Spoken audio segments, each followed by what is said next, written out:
Hello, good evening students. In previous classes we have studied calculation of flux linkage and inductance due to internal flux. So next concept we have to discuss the inductance estimation due to external flux. First we have to calculate only those flux linkages of an isolated conductor which lies between the 2 points P1 which lies at a distance from center of D1. Similarly, another point considered is P2 which lies at a distance of D2 from the center as shown in diagram, and the flux distribution in between these 2 points P1 to P2 we have to consider the distribution of flux is a concentric as shown in figure. Some flux tube of the distance or width of dx which lies at a distance of x we have to consider.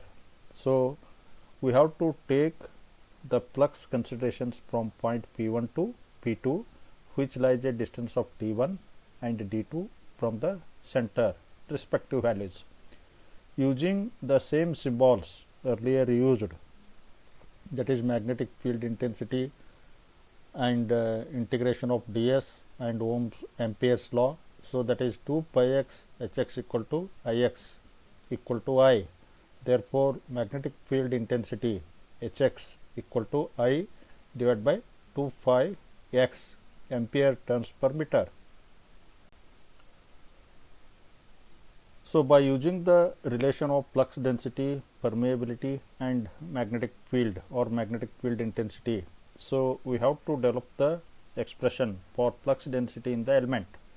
So Bx equal to mu I divided by 2 pi x per meter square.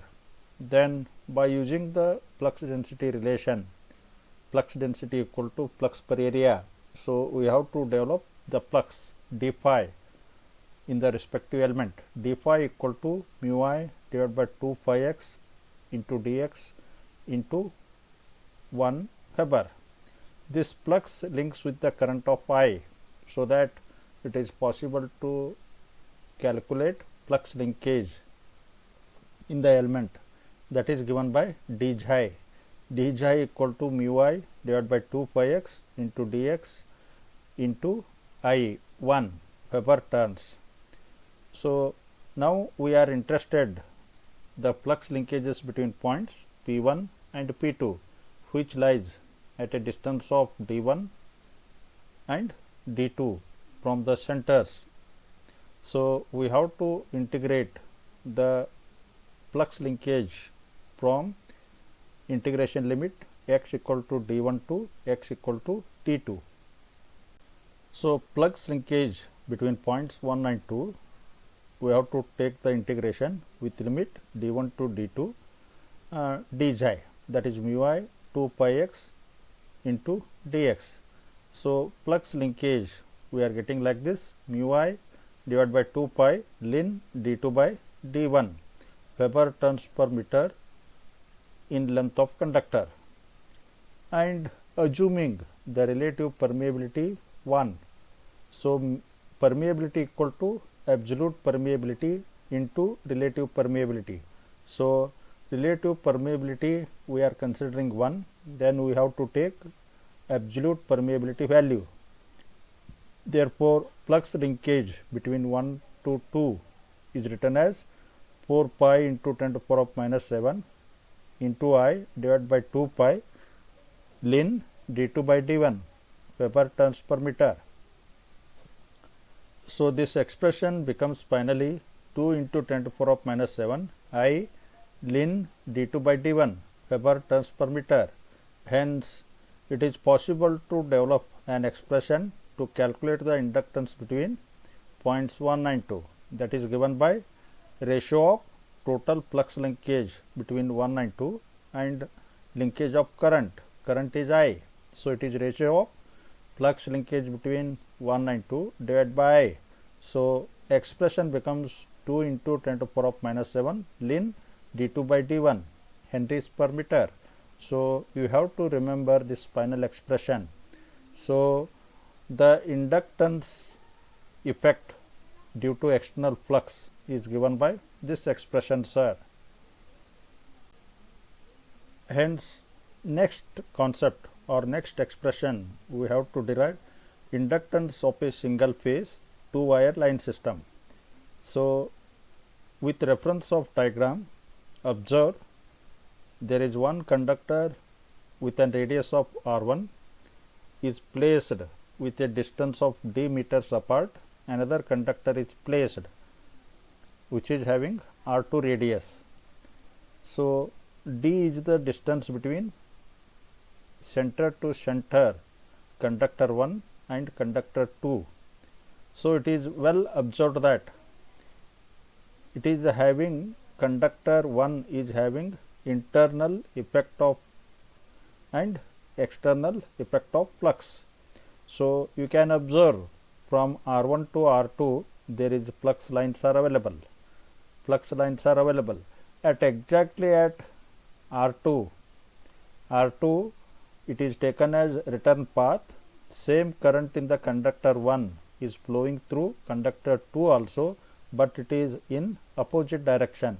So we have to consider the flux effect up to the D. Above D there is no flux effect should be taken. So at that point where the net effect is not taken, at that point voltage induced in the circuit is isolated. It is not isolated. Voltage induced in the circuit for points so located. So this is the same point. We have to consider up to point D. Above D the current effect goes on decreasing I to 0, that we have to take, or for simplicity we can assume the external flux set by the current in conductor 1 up to point D we have to consider, which links with the current I, and a distance greater than D does not link with any current. This point should be remembered. One, we know that external inductance L12 due to current in a single conductor between 2 points situated at a distance D1 and D2 from the center of conductor. Similarly, external flux between D and R1 point from external conductor. Same expression we have to use as derived earlier, but here we have to consider the external flux lies between R1 point to D point. So for external flux L1 external equal to same expression you should be modified 2 into 10 to the power of minus 7 ln D by R1 Henrys per meter. Similarly, due to internal flux, it is also derived in previous slide. We have to take directly final expression. Therefore, L internal equal to half into 10 to the power of minus 7 Henrys per meter. Hence, for total inductance of a circular total inductance of a circuit due to current in conductor 1, that is due to L1 is the total inductance. It is algebraic sum of inductances due to both situations. It may be due to internal flux, it may be due to external flux. Therefore, L1 equal to L1 external plus L1 internal. So we have to add both equations. So it becomes 2 into 10 to the power of minus 7 ln D by R1 plus half into 10 to the power of minus 7. So 2 into 10 to the power of minus 7 you take the common factor in bracket 1 by 4 ln of D by R1. So it may be written as 2 into 10 to the power of minus 7 ln 1 divided by permittivity to the power of minus 1 by 4 ln D by R1. So we have to write this final expression. So this factor should be taken as 0.778. We may write replacing of that factor value L1 equal to 2 into 10 to the power of minus 7 ln divided by 0.778 times R1 Henries per meter. So next 0.778 times of R1 may be written as R1 dash, where R1 dash is referred as GMR of the conductor, that is geometric mean radius. GMR means geometric mean radius. For solid conductors, GMR equals to 0.788 times of radius of conductor. In similar manner, L2